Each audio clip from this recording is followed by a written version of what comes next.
NASCAR's 2019 season for all three series has come to an end, and Homestead's reign as the finale race of the Cup season and the Truck season and the Xfinity season. Basically, its reign of being the race to crown a champion, the final race of the season, is over. A lot to digest after all three Homestead races for sure.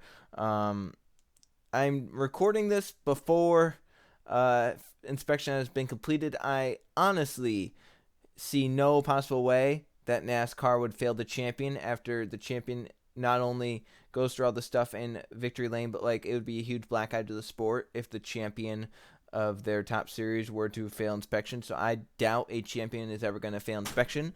So I'm just recording this out of the whole thing of he's not going to fail. But to talk about the races this weekend and the champions, let's start with the truck race, just because that came first. It rained, got delayed, pushed back a little bit. There was some good racing throughout the race, decent battles, wasn't really anything too crazy, but it was interesting enough to say the least. It looked like at the beginning Ross Chastain was going to be the dominant force. It looked like he was going to possibly scoot his way to a championship after declaring at the midway point of the Xfinity Series season, hey, I'm going to go for Truck Series points now, made the chase, and performed well, got himself into the Final Four.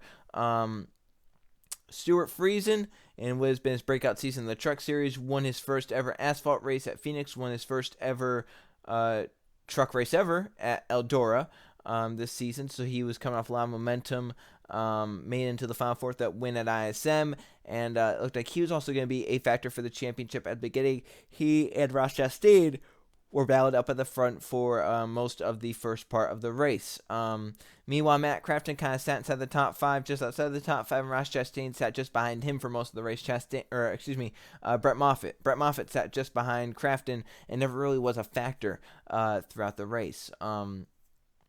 Skipping ahead to the end of the race, Matt Crafton got out front. He ended up winning the championship. Matt Crafton, the guy who has not won since 2017 at Eldora, got, I think, the second most top 10s on the season. Didn't score a top 5 finish since June, which was Texas. He got second there, and he got second near Homestead. And the guy who almost didn't even make the chase, right? So Michigan was the last race before the chase in the Truck Series.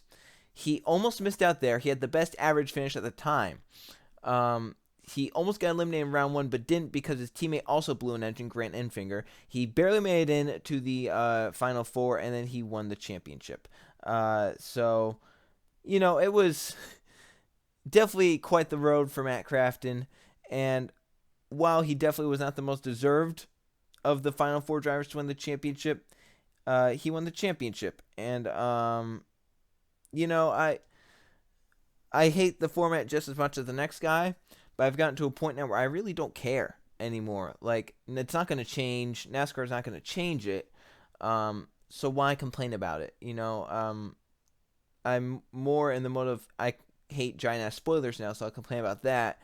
And the format, this playoff format, is kind of second, thing to it. If NASCAR didn't have, this package, maybe then I would be like, this format sucks, kill the format. But while I still think that, I don't really, I don't really see a need to just, after every single race where a champion is crowned, to look at like full season points and driver stats under a microscope, under a magnifying glass, and be like, well, this happened to this driver, he was better in this category, so you should know.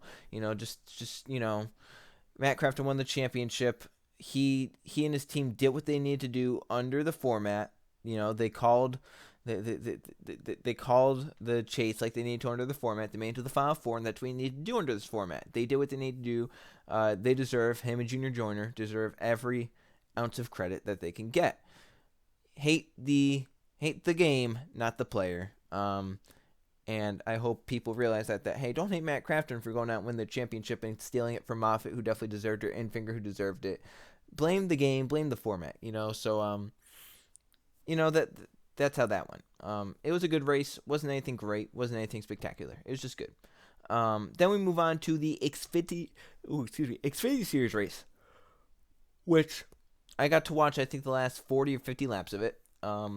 Wasn't home on Saturday, so I didn't get to see much of it. But on the way back from where I was not driving, so I pulled it up on my phone on the YouTube TV app because YouTube TV is great. That's not a plug. That's just how it is. YouTube TV is fantastic. Pulled up on my phone, was watching it in the car, and saw what almost made me want to cry, honestly, watching it. And it was not cry as in terms of I was sad, cry, tears of joy.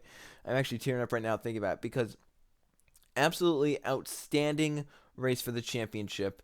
And I don't know how you can get better than that. It was Homestead at its finest in the Xfinity Series.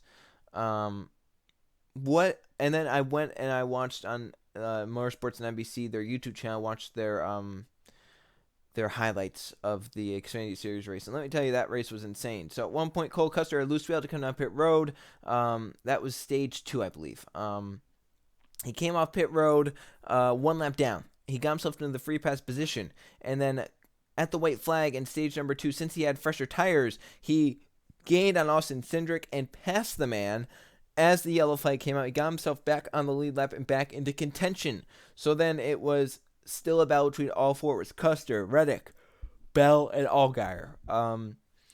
Justin Allgaier really wasn't a factor throughout most of the race. He was a top 10 car, top 5 at best, 5th at best, but it was all about Custer, Bell, and Reddick, who were basically 1, 2, 3, 1, 2, 4, whatever. They were in the top 5 pretty much all day long. I'm going to skip ahead to within the final 50 lap of the race when the final pit stops occurred.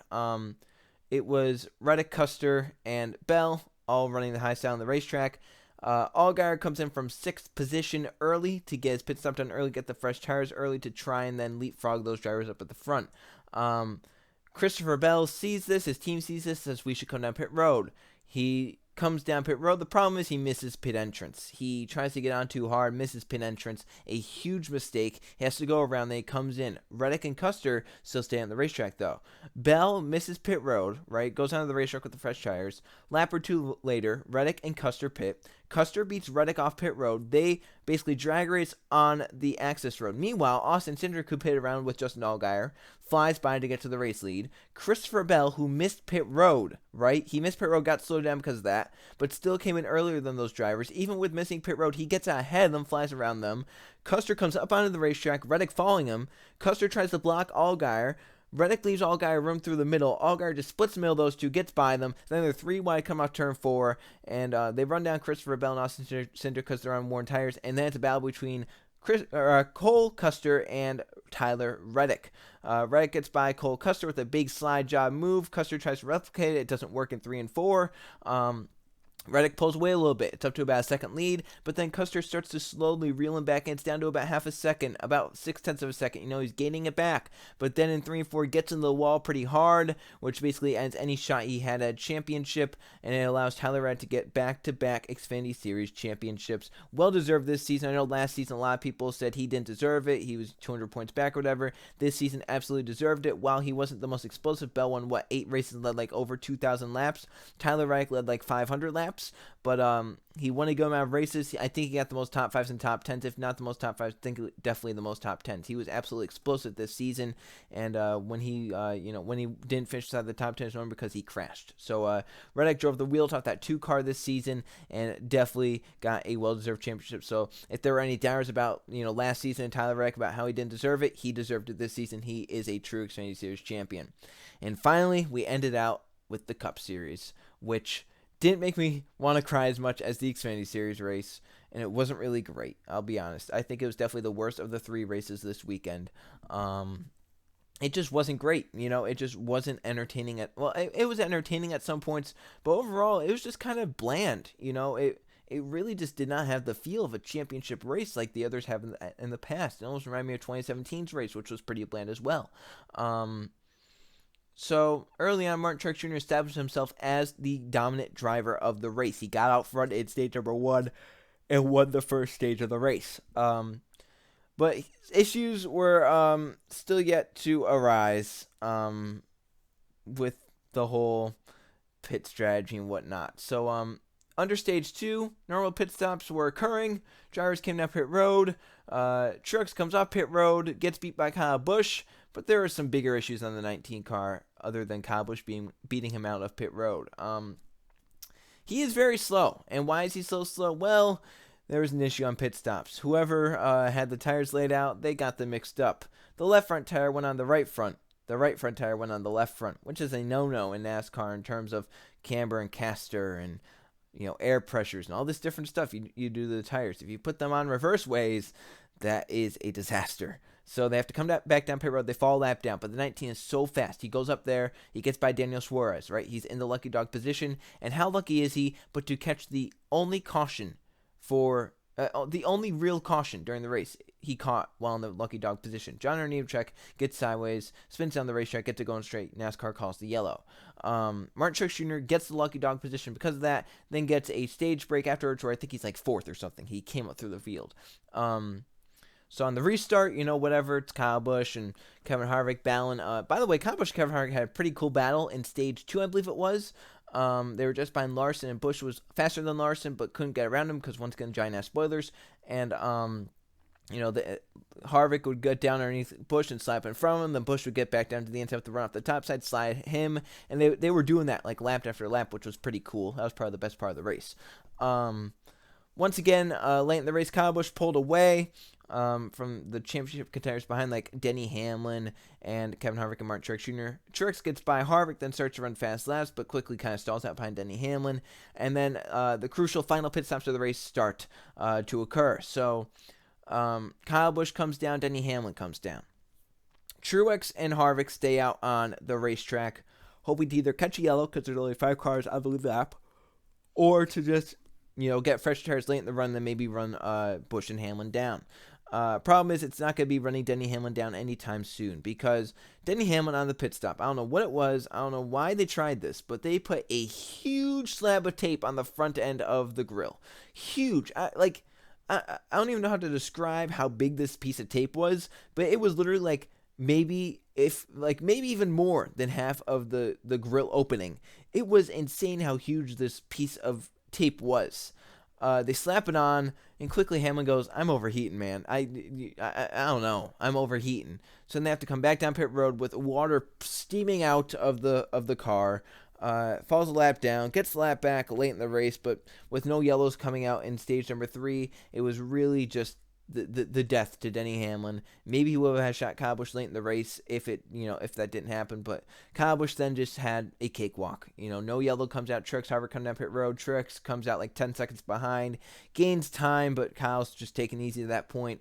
Kyle Busch wins his second Cup Series championship, well-deserved championship, as opposed to his 2015 one, where he raced 2/3 of the season. So now we could finally say, Kyle Busch fans can finally say, we have a legitimate championship, which you guys do. So, gotta give Kyle Busch that. He has redeemed himself from not really redeeming yourself, but kind of validating what happened in 2015, saying, I can win a championship by racing the full season, and he did. So, that kind of validates it and kind of sets everything equal now. Yeah, but that, it was an interesting season, just like for Matt Craft, an interesting season for Kyle Busch. He started out pretty strong. He got top 10s in every single race up until Kansas. It was, 11 or 12 straight top 10 finishes to start the season, which was tied for the most with Morgan Shepherd of all people. And he won 4 races in the first half of the season. He went out there and was dominant early on in the season, was the early championship favorite. But after Pocono, his season slowly started to fall apart. It was kind of just like off. He had the speed still to win races. Like the second Pocono race, he had speed to win there. Kentucky, he had speed to win at these races. They just could not perform. They could not do it right. They were just kicking themselves, shooting themselves in the foot, So he was still fast. He just didn't really have race winning speed, while his teammates Truex and Hamlin and Kevin Harvick started to come alive. And they were like, we're winning races now. Chase started, he made it through round 1 easily. Round 2 was a little bit closer. Round 3, he made it through on points, So Kyle Busch comes into Homestead with a 21 race winless streak and is technically the underdog for the championship. He goes out there and he wins the race at Homestead and wins the championship. Even more interesting is that under a full season points format, Kyle Busch had the most points. You may go and say, well, Joe, I looked on Racing Reference like you always say you do, and they have Joey Logano listed 9 above Kevin Harvick and Kyle Busch, who are tied for second. And I will say you are correct with that. Problem is, though, under NASCAR's whole clause of their whole playoff format and how everything is different for every single thing, in the final round at Homestead, they say whoever finishes higher in the championship is the champion. Any driver in the championship 4, they do not get stage points. So Racing Reference has it listed as Kyle Busch getting 40 points. The winner gets 40 points. That does not account for the stage points he earned during the race. So Kyle Busch gets 18 stage points, which him being 9 behind Joey Logano moves him up. He is now 9 ahead of Logano. Mark Truex Jr. got 17 stage points, but he wasn't really in the thick of it. Kevin Harvick got 16 stage points. He went before those are added, he's tied with Kyle Busch. He moves up, then 7 ahead of Logano, only 2 behind Kyle Busch. So that would be how the championship would look. Kyle Busch would be 2 points ahead of Kevin Harvick and 9 points ahead of Joe Logano, which would be an amazing championship fight, especially considering Kyle Busch would have had to go into Homestead and win the race, considering he and Harvick basically almost got the same amount of stage points. In fact, it did come down to stage points. So that's interesting. It was a very interesting championship weekend. Definitely the Xfinity race was the most entertaining of the 3. Just shows low downforce, tire fall off, tire wear, all that stuff. How it produced a great race, while the Cup Series race had some really big spoilers and a lot of downforce, and it didn't really live up to the hype. So overall, 2019 is now over. I'm gonna put out reaction, or kind of look and see how my predictions were. I made 12 predictions at the beginning of the season, so I'm gonna go over and see how good I did in those. Spoiler alert, it wasn't great. I did get some bold ones right, but some of them were just kind of way off. But yeah, 2019 is over. Definitely maybe the angriest NASCAR season, the most controversial NASCAR season. Angriest in multiple ways, including drivers were angry all the time. Half the fan base was angry about the package, and then the fan base was angry at each other because, half the fans like the package, half the fans hate the package. And then everyone is still mad about the playoff format. People are still mad about the champions. What else? People are just mad all over. And then controversial because of the package, obviously, and once again, the playoff formats. And honestly, it wasn't close to my favorite season I've ever watched. I would definitely, honestly, rank 2011, 2012 above it. Probably 2014 for sure. Definitely 2016. Probably 2018. It's probably on par with, 2017, 2013, which in my opinion weren't great seasons. They had flashes of brilliance, but they weren't really outstanding. I think at least beats 2015, so that maybe not saying a lot, but it beats that for sure. Yeah, so 2019 is over. Once again, Homestead, you have been the best place to crown a champion in NASCAR's history.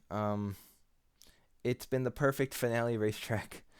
When you think about the schedule, you look at the schedule, a majority of it is 1.5 milers, right?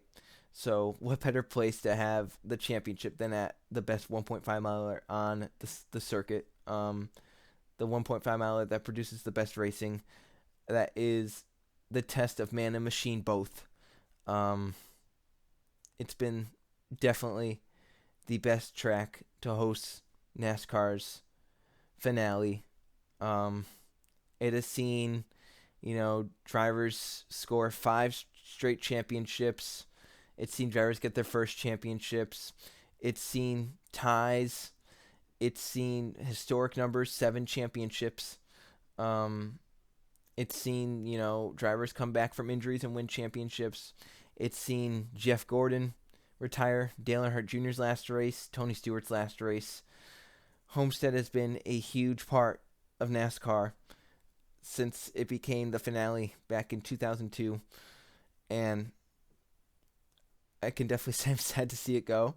I'm tearing up right now because Homestead was amazing. I said that in my Discord. I said I'm probably gonna cry tonight during the race. I didn't cry during the race, but just think about now how Homestead has been for the finale and how it's gone through like a million different chase formats and seen so many different champions, crowned so many different champions, has had so many good races, and was really the perfect track for a finale. And now it's being handed over to Phoenix, and Homestead's just getting a date that no one's going to care about. Early in the season, who cares about race 7 or race 6 of the season, you know? So here's hoping Homestead can get a date that has, you know, a specific date that means something in terms of schedule, like a chase race or the last race to make the chase or something along the lines, 4th of July race, you know, something to make that race what it should be. Homestead is one of my favorite racetracks on the schedule, probably top 5 for me. If you don't like Homestead, I think something's wrong with you. Fantastic racetrack, and thank you Homestead for 17, 18 years of crazy racing, champions. You know, it was a great run. I hope to see Homestead at some point back on the finale schedule, whether it be due to a rotating schedule or whether it be that they get it back. For now, though, it belongs to ISM, and we'll see how 2020 goes. Thank you, Homestead. Thank you, everyone, for watching. NASCAR's 2019 season is over. It's now time to focus on the 2012 season because I'm in the middle of watching those races right now. So I'll be grading those races and seeing how they fare in terms of 2011 races and all that. So thanks for watching. Thank you once again, Homestead. 2019's over. I'll see you guys for the next video.